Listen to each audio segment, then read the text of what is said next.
Shatamanam Bhavati serial episode 1138 11th December 2024 ఏం జరిగిందో చూద్దాం. నీలిమ దేవుడికి దండం పెట్టుకుంటుంది. ఆ తర్వాత ఊర్మిళతో ఇలా అంటుంది, ఆంటీ ఈరోజు మీరు ఇవ్వబోయే ప్రెజెంటేషన్ ఖచ్చితంగా సక్సెస్ అవుతుంది. ఫార్ములా కూడా రెడీ అయిపోయింది కాబట్టి ఈ టెండర్ ఖచ్చితంగా మనకి ఓకే అవుతుంది అని అంటుంది నీలిమ. అప్పుడు మనోహర్, చాలా రోజుల తర్వాత బిజినెస్ గురించి ఒక సక్సెస్ఫుల్ విషయం వింటున్నాము, కంగ్రాచ్యులేషన్స్ ఊర్మిళ అని అంటాడు. అందరూ ఊర్మిళకి all the best, good luck చెప్తారు. ఇంకా కార్తిక్ ఎంతోమందికి ఉపాధి కలిగించాలి అన్న అమ్మ కోరిక నెరవేరుతుంది అని అంటాడు. ఇప్పుడు బామ్మ, ఊర్మిళ అదృష్టవంతురాలే, అది ఏది ప్రారంభించినా అది సక్సెస్ అవుతుంది, దానికి ఆ దైవ సహకారం కూడా ఉంది అని అంటుంది బామ్మ. అప్పుడు వాసు, నా చెల్లెమ్మ మనసు అలాంటిది, నా చెల్లెమ్మ తన మంచి మనసుతో ఏది ప్రారంభించినా ఆ భగవంతుడు నా చెల్లెమ్మకి ఎప్పుడూ సహకరిస్తాడు, నీకెప్పుడు విజయమే చెల్లెమ్మ అని అంటాడు. పార్దు కూడా, కంగ్రాచ్యులేషన్స్ అత్తయ్య, రేపు అన్ని న్యూస్ హెడ్లైన్స్లో మీ పేరే రావాలి అని అంటాడు. అప్పుడు ఊర్మిళ, ప్రెజెంటేషన్ నేను ఇస్తున్న క్రెడిట్ మొత్తం నీలిమదే, ఆఫీస్లో నీలిమ ఎంత కష్టపడి పనిచేసిందో నాకు తెలుసు అని అంటుంది.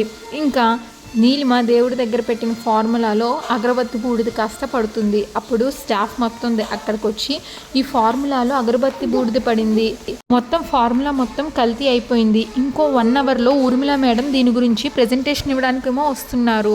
అప్పుడు వాళ్ళు ఇప్పుడు ఎలా, ఏం చేయాలి, ఇలా జరుగుతుందని ఎవరు అనుకోలేదు అని అనుకుంటారు. అప్పుడు మేడం చాలా సీరియస్ అవుతారు అని కంగారు పడతారు.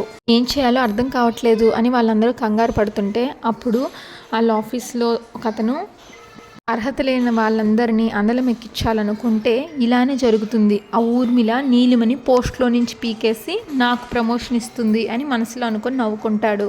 నీలిమ, అందరి ముందు నాకు వార్నింగ్ ఇచ్చావు కదా, ఇది నా రిటర్న్ గిఫ్ట్, ఈ రోజు నీకు ట్విస్ట్ అదిరిపోతుంది అని అనుకుంటాడు. ఇంకా ఊర్మిళ వాళ్ళు ఆఫీస్కి బయలుదేరతారు. మరో పక్కన కల్కి వాళ్ళ అత్తయ్య భువనేశ్వరితో, ఏంటత్తయ్య ఇది, మన ఊరిలో పోలీసులు అడుగు పెట్టడం ఎప్పుడన్నా జరిగిందా, చివరికి రుద్రప్ప మన మీద కుట్ర చేస్తున్నాడు అని తెలిసినప్పుడు కూడా ఊరి చివర పోలీసులు ఆగితే మనం రుద్రప్పని తీసుకెళ్లి అప్పగించాం, అలాంటిది ఈరోజు మన ఊర్లోకి పోలీసులు రావడం అని కల్కి అంటే, అప్పుడు జయ, ఈ ఊర్లో ఇప్పటికే చాలా వింతలు జరుగుతున్నాయి, పోలీసులు రావడం ఇంకో వింత, ఎవరి పాదమహిమో అని అంటూ భాను వైపు చూస్తుంది.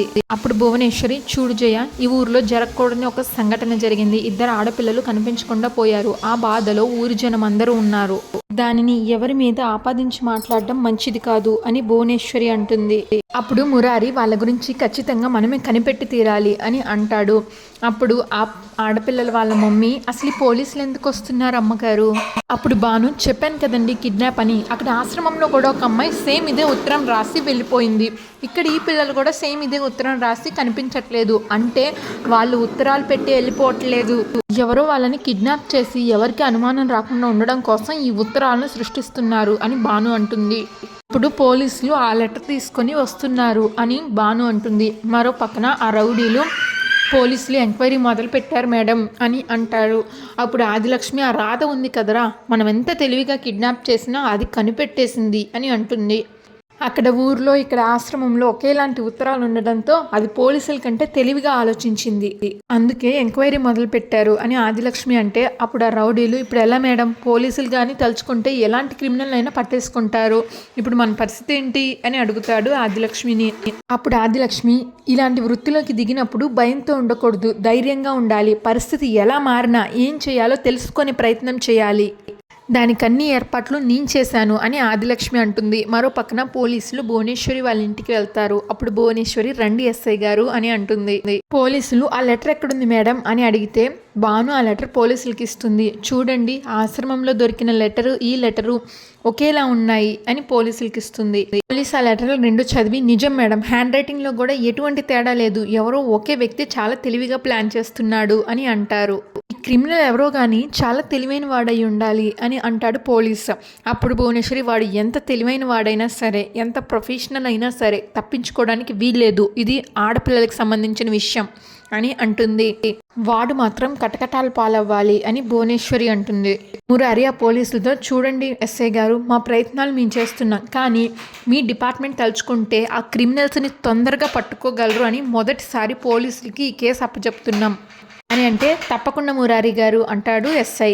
అప్పుడు ఆ ఎస్ఐ కిడ్నాప్ అని పూర్తిగా తెలిసిపోయింది. నేరస్తుడు ఎంత తెలివైన వాడైనా ఏదో ఒక చిన్న క్లూ వదులుతాడు, దాంతో వాడు మాకు ఖచ్చితంగా దొరుకుతాడు, అమ్మాయిల్ని సేఫ్గా అప్పగించే బాధ్యత మాది అని చెప్పి అక్కడి నుంచి వెళ్ళిపోతారు. మరో పక్కన ఆదిలక్ష్మి నవ్వుతుంది. అప్పుడు ఆ రౌడీలు ఏంటి మేడం నవ్వుతున్నారు, పోలీసుల ఎంక్వైరీ ఎలా ఉంటుందో మాకు బాగా తెలుసు, వాళ్ళకు అనుమానం వచ్చిందంటే అన్ని చోట్ల వెతకడం మొదలు పెడతారు అని అంటారు. రౌడీలు ఆదిలక్ష్మితో ఇప్పుడు ఏం చేద్దాం, మన పరిస్థితి ఏంటి అని అడిగితే ఆదిలక్ష్మి నిన్న రాత్రి నేను ఒక పని చేశాను అని చెప్తుంది. ఆ పిల్లలు ఆదిలక్ష్మితో ఇలా అంటారు, మమ్మల్ని వదిలే ప్లీజ్, నీ సంగతి ఎవరికి చెప్పం, ఒకవేళ మా మురారి అన్నయ్య కానీ నిన్ను కనుక్కున్నాడంటే నిన్ను అస్సలు వదిలిపెట్టడు, ఈ లోపే నువ్వు మమ్మల్ని వదిలే ప్లీజ్ అని అడుగుతారు. అప్పుడు ఆదిలక్ష్మి పులి నోట్లో ఒక్కసారి జింక దొరికాక అది ఎలా వదులుతుంది, మీ పరిస్థితి కూడా అదే, మీరు ఎంత ఏడ్చినా మీ కన్నీళ్ళకి నేను అస్సలు కరగను, మీ అవయవాలు కోట్లు ఖరీదు చేస్తున్నప్పుడు అంత తెలివి తక్కువగా నేను మిమ్మల్ని ఎలా వదిలేస్తాను అని అంటుంది.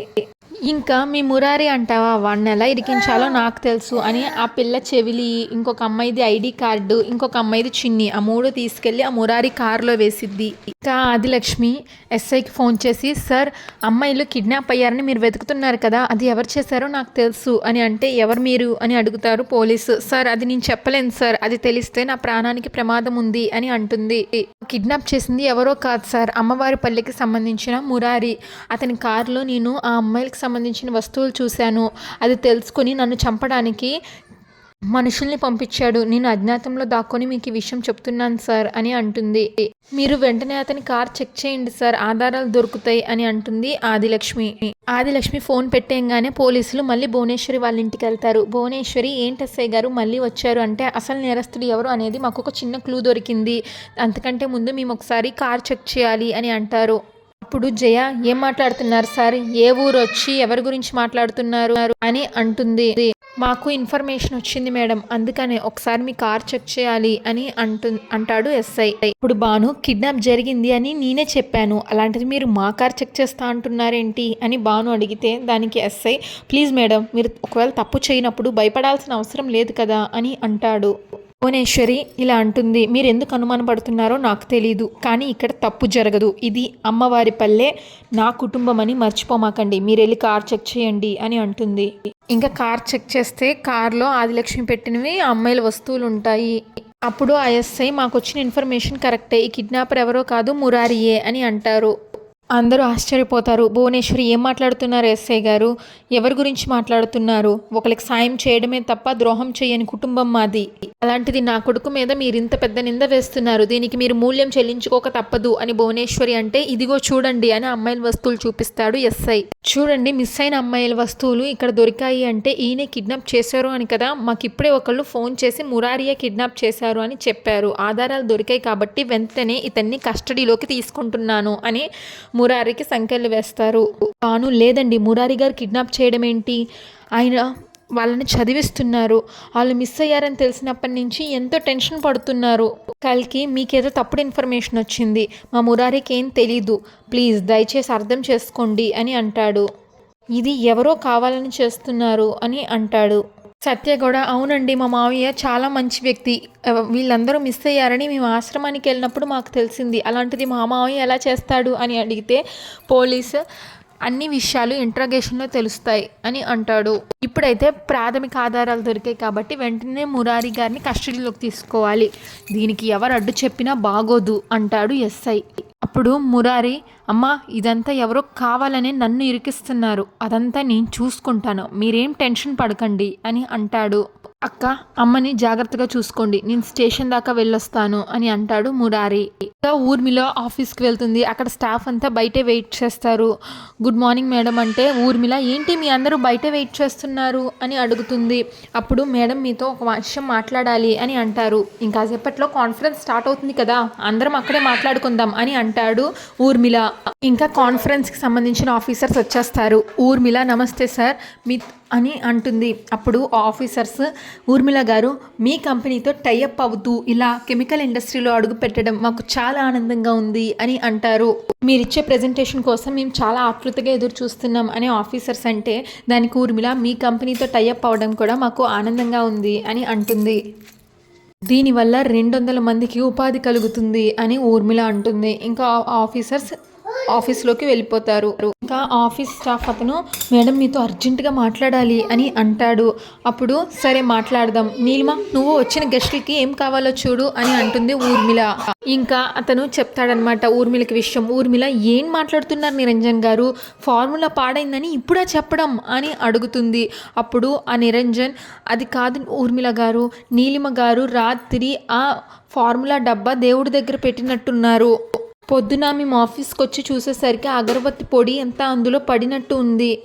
మొత్తం ఫార్ములా బూడిదైపోయింది మేడం, ఇప్పుడు ఆ ఫార్ములా ప్రెజెంటేషన్కి పనికిరాదు అని అంటాడు నిరంజన్. ఇప్పుడు ఊర్మిళ కోపంగా what nonsense are you talking, మనం ఎంతో ప్రెస్టీజియస్గా తీసుకున్న ప్రాజెక్ట్ ఇది, మన ప్రెజెంటేషన్ కోసం వాళ్ళు ఎంత ఆతృతగా ఎదురు చూస్తున్నారో వాళ్ళ మాటల్లో మీరే చూశారు కదా. అరే ఇంత నిక్ ఆఫ్ ద టైంలో మీరు ఈ మాట చెప్తే ఇప్పుడు మనం ఏం చేయగలం చెప్పండి అని ఊర్మిళ సీరియస్ అవుతుంది. ఇప్పుడు ఊర్మిళ ఇది మన కంపెనీ రెప్యుటేషన్కి సంబంధించిన ప్రాజెక్ట్ మాత్రమే కాదు, ఎంతో మంది ఒక కొత్త ప్రాజెక్ట్ వస్తుంది, వాళ్ళకి ఉద్యోగం ఉపాధి కలుగుతుందని ఆశగా ఎదురు చూస్తున్నారు. అరే 200 కోట్ల నష్టం గురించి నేను ఆలోచించట్లేదండి, కానీ 200 మంది ఉద్యోగాలు ఉపాధి కోసం నేను ఆలోచిస్తున్నాను అంటూ కంగారు పడుతుంది ఊర్మిళ. ఇప్పుడు ఏం చేయాలి, వాళ్ళందరికీ ఏమని సమాధానం చెప్పాలి అంటూ టెన్షన్ పడుతూ కళ్ళల్లో నుంచి నీళ్ళు వస్తాయి ఊర్మిళకి. ఇంకా ఊర్మిళ టెన్షన్ పడుతూ ఉంటుంది. అంతటితో ఎపిసోడ్ పూర్తయిపోతుంది. ఇంకా నెక్స్ట్ ఎపిసోడ్ ప్రోమోలో బాను అందరితో ఇలా అంటుంది, మురారి గారి మీద ఇంత పెద్ద నింద వేశారంటే అది నిందే అని నిరూపించాల్సిన బాధ్యత నా మీద ఉంది, మీ పిల్లల్ని కూడా నేను విడిపించుకొని తీసుకొస్తాను, ఆ పూర్తి బాధ్యత నాది అని బాను అంటుంది. బాను దేవుడికి దండం పెట్టుకుంటుంది. దేవుడు ఒక్క చిన్న క్లూ కూడా దొరకడం లేదు, ఇద్దరు ఆడపిల్లలు కనిపించకుండా పోయారు. ఇప్పుడు బానుకి ఆ రాధ డైరీలో కనిపిస్తుంది అనమాట ఒకటేదో పేపర్ లెటర్. ఇంకా ఆ డైరీలో లెటర్ చదువుతుంది. అప్పుడు బాను ఇలా అంటుంది ఆ పిల్లల వాళ్ళ అమ్మ నాన్నలతో, మీ పిల్లల్ని ఎలా పట్టుకురావాలో ఎలా వెనక్కి తీసుకురావాలో ఆ భగవంతుడే నాకు ఒక ఆధారం చూపించాడు, వెనక్కి తీసుకొచ్చే బాధ్యత నాది అంటుంది. మురారి ఏమో పోలీస్ స్టేషన్లో కూర్చొని ఉంటాడు, ఆదిలక్ష్మి ఏమో ఆ పిల్లల దగ్గరే కూర్చొని ఉంటుంది. Shatamanam Bhavati serial regular update కోసం మా ఛానల్ని సబ్స్క్రైబ్ చేసుకోండి. Thanks for watching.